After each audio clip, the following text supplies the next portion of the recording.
Physics और maths ना सिर्फ इंटेलिजेंट लोग पढ़ा करते थे। फिर क्या हुआ, 1800s में जेम्स वॉट आए। जेम्स वॉट का नाम सुना आपने? उन्होंने स्टीम इंजन का डिस्कवरी कर लिया। जिस दिन स्टीम इंजन का डिस्कवरी हुआ, that is considered first day of industrial revolution.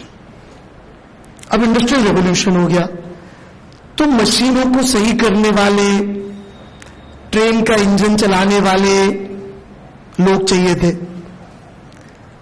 अब ज्यादा लोग चाहिए थे, ज्यादा लोग तो इंटेलिजेंट हो नहीं सकते, तो उन्होंने एक ब्रीड बनाई जिसको बोलते इंजीनियर्स, जो मैं हूं बाय ट्रेनिंग, ये है बाय ट्रेनिंग, आप कोशिश कर रहे बनने की, जो इंटेलिजेंट तो नहीं होते लेकिन जिनको साइंस इतनी आती है कि पाना वाना लेके चीजों को सही कर दे, चीजें चलती रहे। समझ में आ रही मेरी बात? तो पर अगर इंजीनियर्स को पढ़ाने तो फिजिक्स के लॉ ही पढ़ेंगे, उनको हनुमान चालीसा पढ़ा के तो नहीं भेज सकते ना इंजन सही करने के लिए, कि इंजन खराब हो जाए तो ये गा देना सही हो जाएगा। अरे तो अब ऐसे गधों को फिजिक्स पढ़ानी पड़ गई। अरे और ऐसे गधे पढ़ाने भी लग गए, मुझे कोई प्रॉब्लम नहीं अपना गधा कहने में, मेरे जैसे गधे पढ़ा रहे हैं आप जैसे गधों को, तो वो न्यूटन तो चलेगा नहीं ना, लेकिन लॉ तो उसी को पढ़ाना पड़ेगा। अमित गुप्ता का लॉ तो नहीं चलेगा ना, लॉ तो न्यूटन का ही चाहिए। तो इस वजह से न्यूटन के लॉ बहुत ज्यादा कंसाइज उसने समझदार लोगों के लिए लिख दिए कि कौन यार ये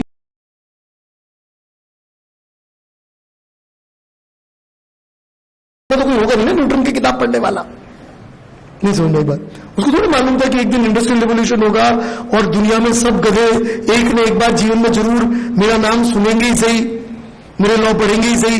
उसकी तो किताब पब्लिश नहीं हो रही थी, उसको तो किताब छाप के लिख के रखी हुई थी, पैसे नहीं उसके पास में किताब पब्लिश करने के, उसको किताब ही पब्लिश नहीं करने दे रहा था रॉबर्ट हुक। वो तो उसका दोस्त था लॉर्ड एडमंड हैली, उसने उसको पैसे वैसे दिलवा के किताब पब्लिश करवाई, नहीं तो न्यूटन की तो किताब ही पब्लिश नहीं थी, हमको पता नहीं पड़ते उसके लॉ, यदि हैली नहीं होता तो।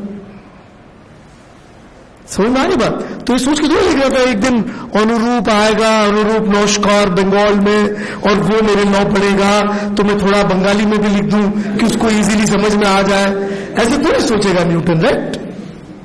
और थोड़ा इसको सिंप्लीफाई कर दूं क्योंकि अनुरूप नौशकार के पास तो इतनी इंटेलिजेंस होगी और मैं तो इतना इंटेलिजेंट हूं, नहीं? अरे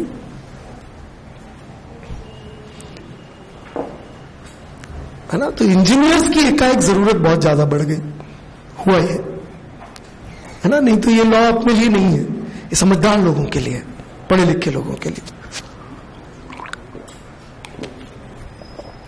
क्लियर बिल्कुल?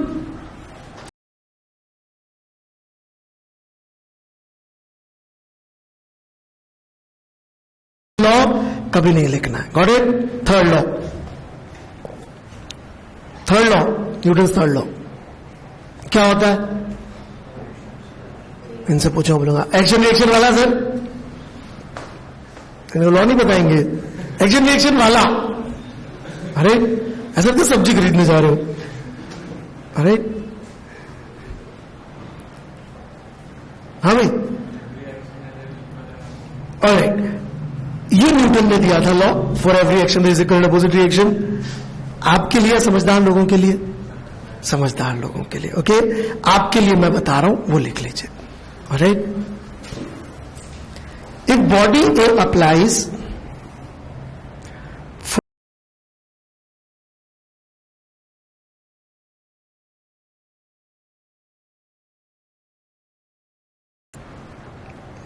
then body B simultaneously, underline,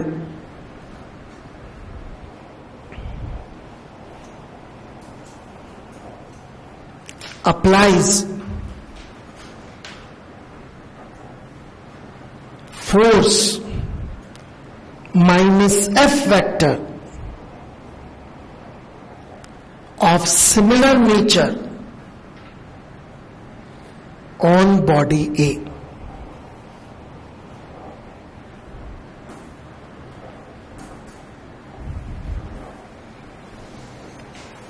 तो यहां पर दो बहुत महत्वपूर्ण बातें आई है।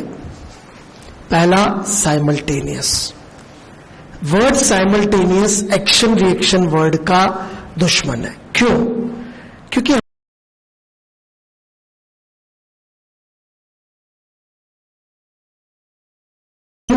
होगा।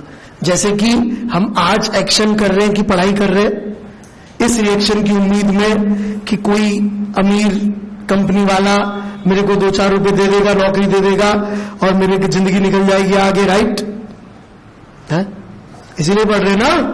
लेकिन ऐसा तो नहीं है ना कि यदि आपने 2 दिन बहुत अच्छी पढ़ाई कर ली और राइट, तो गूगल वाला आके आपको $100 दे जाएगा, यार बहुत बढ़िया पढ़ाई कर रहा है, आगे की नौकरी के पैसे तो अभी रख ले। ऐसा होगा क्या? और यदि आप महीने भर तक ना भी पढ़े तो ऐसा भी नहीं होगा कि आप भूखे मरने वाले।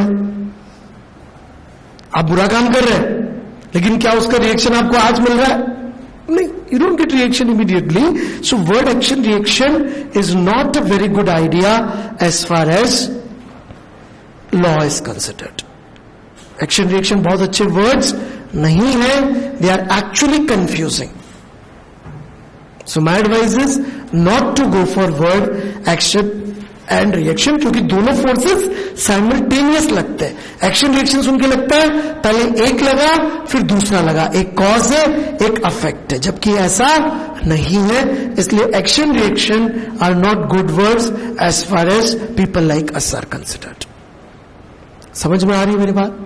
दूसरा भी बहुत इंपॉर्टेंट वर्ड है, सिमिलर नेचर या same nature. What does that mean? Yes, नहीं,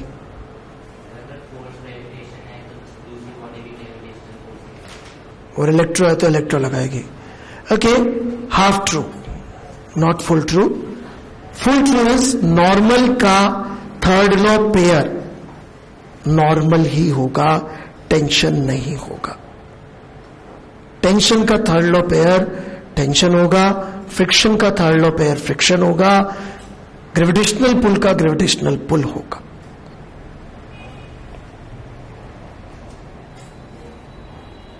अब नहीं लिखेंगे? हाँ, अच्छा लिख नहीं, ओ सॉरी, ये क्या किया आपने? खुद ही ऐसे चलते चलते खुद ही गिर गई, साइकिल चलाते हुए? किसने टक्कर मारी? हाँ, किसने टक्कर मार दिया आपको? Okay,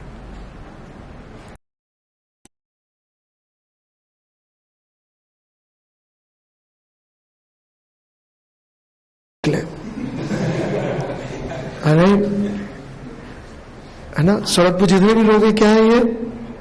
blind and suicidal. अरे क्या? हाँ, वही मतलब। हाँ, तो फिर आप देखेंगी कि आप हर बार जिंदा वापस आएंगी, एक पीस में वापस आएंगी जब भी जाएंगे। ओके, कि are amongst blind and suicidal crazy people. अरे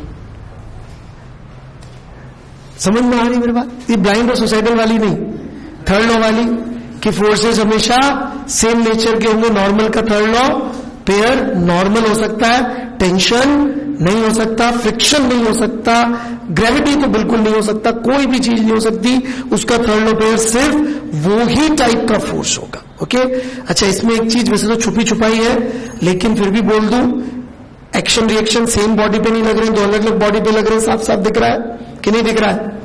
दिख रहा है। और यह भी बहुत जरूरी है कि हर फोर्स का थर्ड लॉ पेयर होगा।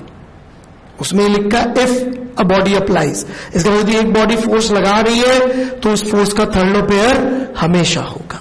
ओके, यहां पे जो आप एक बहुत बड़ी गलती करते हैं वो ये कि आप लोग ये मानने लग जाते हैं कि यदि दो फोर्स इक्वल एंड अपोजिट है तो थर्ड लॉ पेयर होंगे। इसने ये नहीं कहा है थर्ड लॉ पेयर है तो इक्वल एंड अपोजिट होंगे, इक्वल एंड अपोजिट है तो थर्ड लॉ पेयर होंगे, ऐसा कतई जरूरी नहीं है। One of the biggest mistake that students do is this, they understand it other way around कि यदि वो इक्वल एंड अपोजिट हो थर्ड लॉ पेयर होंगे। बिल्कुल नहीं, थर्ड लॉ पेयर है तो इक्वल अपोजिट होंगे, लेकिन जितने भी फोर्सेस इक्वल एंड अपोजिट है दुनिया में, क्या सब थर्ड लॉ पेयर है? नहीं। It's like saying all Chinese are human being. That's true, but that does not mean all human beings are Chinese.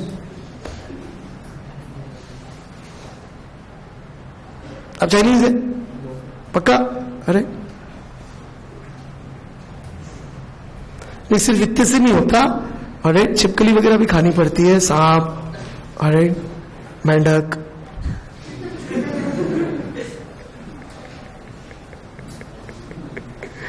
Okay, authentic Chinese बनने के लिए। सो सांप खाते हैं आप? अरे सही बता रहा हूं, पता कर लीजिए। Okay, so you are not Chinese, right? समझ में आई मेरी बात? So all human being are not Chinese, right? But all Chinese are human beings. नहीं मतलब होते इंसान ही होते, अपने जैसे ही होते, बिल्कुल, राइट? ऐसा कुछ डिफरेंस नहीं है कि जी इंसान नहीं होते। ओके, समझ में आ रही मेरी बात? सो इसी तरह से जितने भी थर्ड लॉ पे एक्शन रिएक्शन जैसे दिखते हैं, वो जरूरी नहीं है कि न्यूटन के थर्ड लॉ पेयर ही हो। कई बार ऐसा होगा कि फोर्सेस इक्वल एंड अपोजिट होंगे, लेकिन इसका मतलब ये नहीं है कि वो सेम नेचर के हैं और इक्वल हमेशा होंगे। वो सिचुएशन में बराबर होंगे किसी वजह से, करेक्ट? सो नेक्स्ट क्लास में हम लोग इसका प्रैक्टिकल साइड से सवाल लेंगे। आज सिर्फ थ्योरेटिकल कवरेज था। Thank you.